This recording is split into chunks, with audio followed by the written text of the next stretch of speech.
This is where Furina lives. Okay, I'll go knock on the door.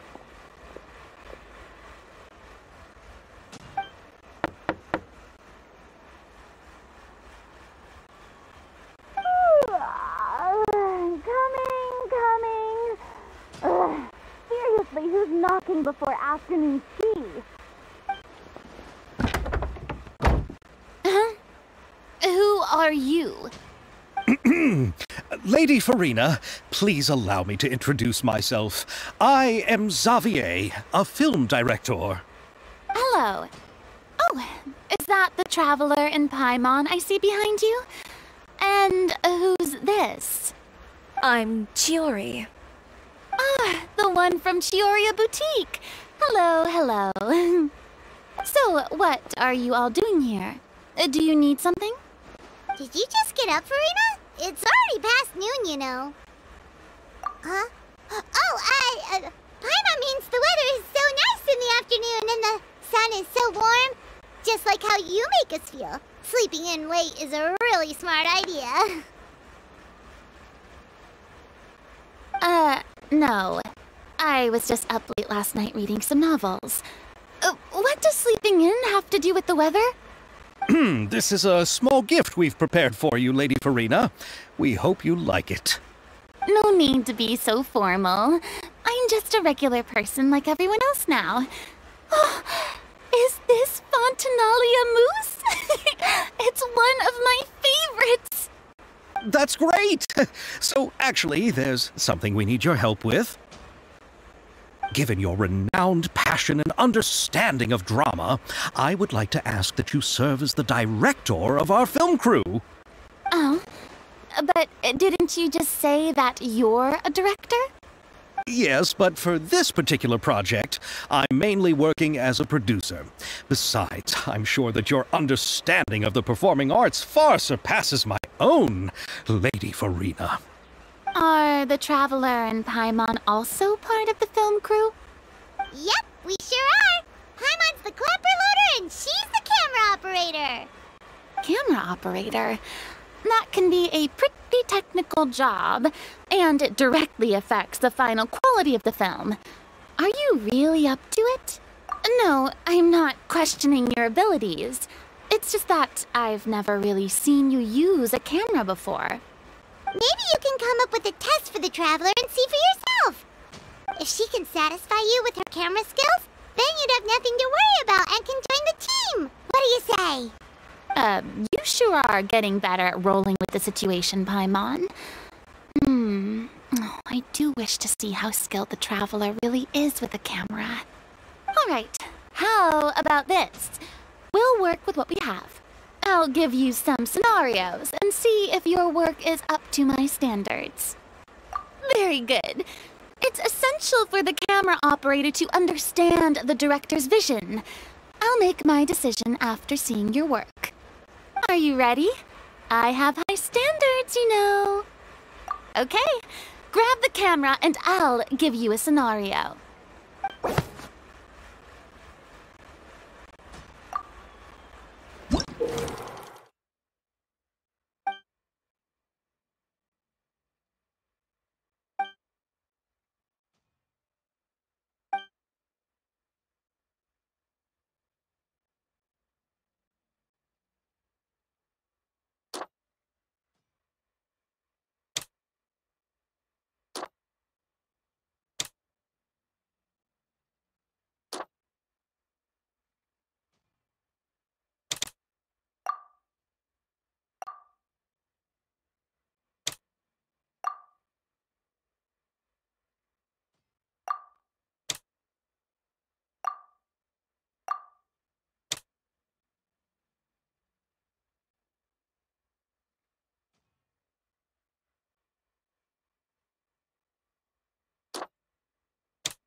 Let me be honest. Do you really think you have what it takes to shoot a film? You put no thought into finding a good camera angle, and the characters weren't even in the shots. As for the original intent of the characters' lines, did you leave them somewhere in the vicinity of Elton Trench? I mean, I guess you could be trying to pursue your definition of the avant-garde. If that's what you're doing, I suppose you do have to find yourselves a capable director. Yeah! Does that mean you agree to be our director, Furina? Did you think I would agree just like that? After our performance of the Little Oceanid, I've begun to make a name for myself again, you know. In fact, I've already had several troops approach me for the Fontaine Film Festival. Unfortunately, the scripts were all pretty boring and didn't pique my interest. If others were to find out I agreed to work with you so easily, then, well... Hey, but didn't we have a deal? What else do we need to do to convince you, Furina? Well, what about the pay? Huh? You know, how much you're willing to pay me to be the director? The pay is also an important factor for me to consider, you know. Well, I can offer you this much? What? That's all? If Nervilat were to hear of this, he could charge you with underpaying your labor. I'm sorry, but our crew is in a tight financial spot at the moment. I see. Well, even though it's highly unlikely now that I'll join your crew, there's still something I'd like to ask. Exactly what film are you planning to make? Oh, our script is an adaptation of The Two Musketeers. Huh? Wait, you mean the suspense thriller novel that was a #1 bestseller? Oh, so Furina's read it too. Of course I read it. I've always had a keen interest in artistic works that strike a chord with the populace. I see. It all makes sense now. You must have used most of the budget to pay for the copyright. Not really. The novel's author transferred the copyright to me practically for free once he heard that I wanted to make a film adaptation of the story. The lack of budget is due to another issue. He probably just wants to get his name out there. So, Mora isn't the most important thing to him right now. It reminds me of a delivery courier who wears one of my designs while traveling all across Teyvat. I didn't charge her much for the outfit either. The exposure she provides for my brand is well worth it. So, are you a big fan of this story, Furina?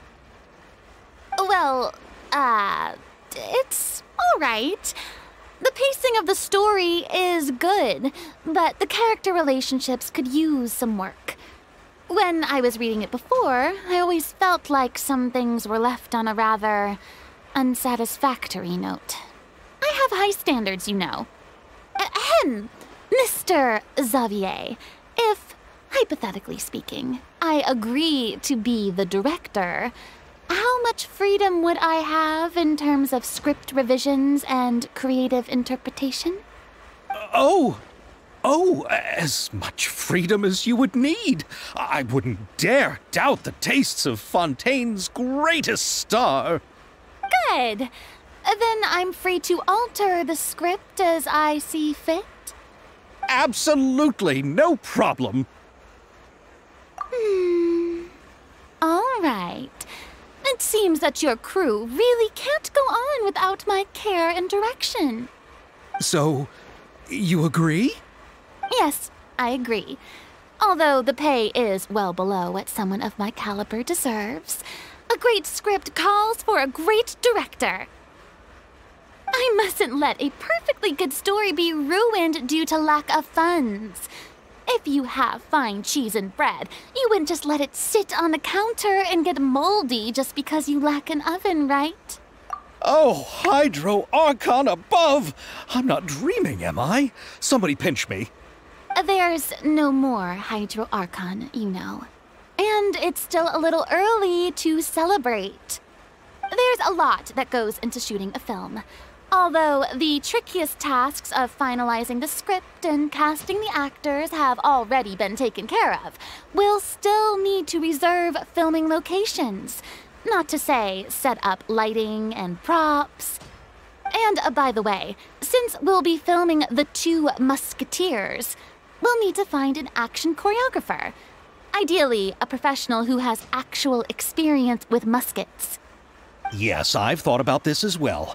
I was hoping that you might know someone who could handle the job.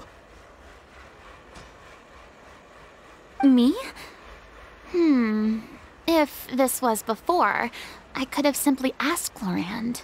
But it's already been some time since I last talked to her.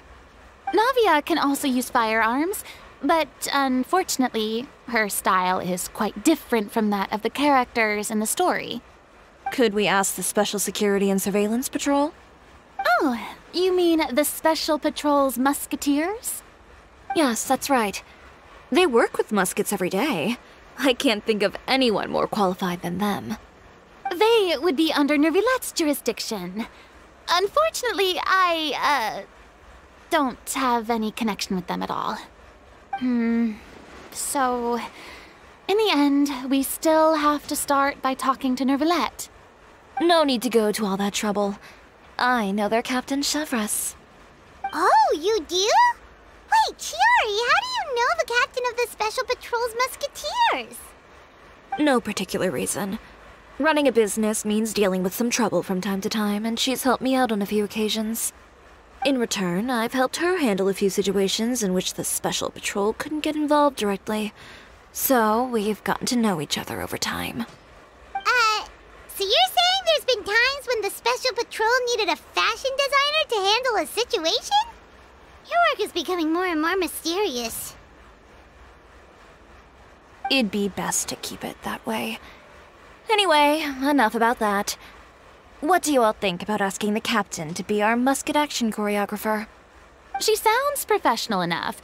She is a captain, after all. I have no objections.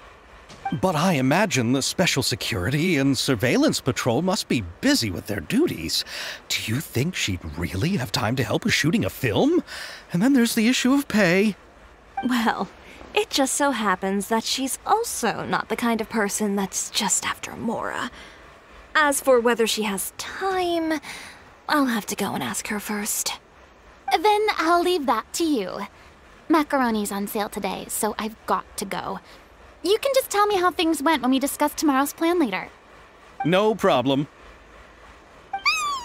Having Furina join feels like a big boost to our team! Of course. Just wait until the day of our premiere.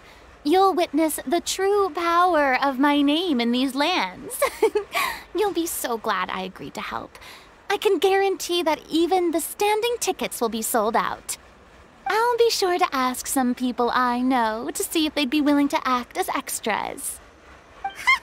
Seems like you're finally getting more comfortable with your own reputation now. I didn't ask for the Clapper Loader's commentary, Paimon. Then let's get going. I happen to know where Chevres is today. By the way, I'm curious. If my pay is so low, then what about our two lead actors? Didn't they travel here all the way from Inazuma? Actually, they told us that they see the trip as part of a cultural exchange, so they didn't ask for any pay. What? So is every person in Teyvat who doesn't want money gathered here to shoot this film? Don't tell me Chiori isn't being paid either. I already knew Xavier from before, and he's also agreed to give my brand some good exposure. It seems the gods have really smiled upon you, Xavier. And that certainly doesn't include me, mind you.